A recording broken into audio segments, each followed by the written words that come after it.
Домакин на срещата беше основното училище Бартола Кашица, разположено в полите на град Винковци, в източната част на Хърватска.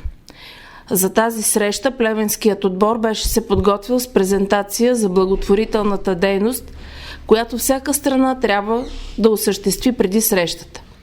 След тържественото посрещане, първия ден продължи с участието ни в уроци по английски език, хърватски език и биология. Запознахме се с прекрасната учебна база на домакините и показахме умения за работа в интерактивна среда, добро ниво на английски език и умения в усвояването на хърватски език. Следващия ден премина под знака на благотворителността.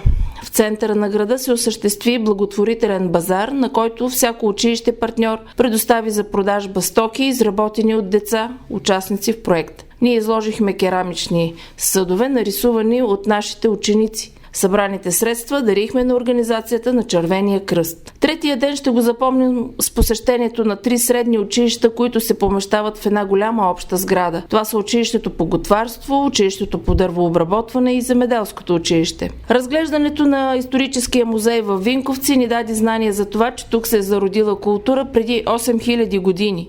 Срещата в общината с представители на градската управа и просветата същия ден доказа, че тази работна среща по проекта е важно събитие за цялата общественост.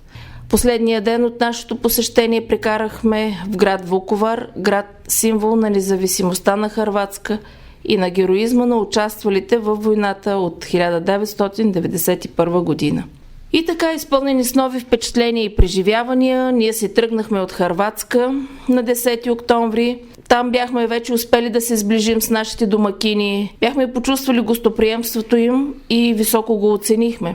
А децата бяха тъжни на раздяла, защото осъзнаваха, че ще им липсват топлите приятелски взаимоотношения, споделените весели моменти и работата в разнообразните учебни дейности.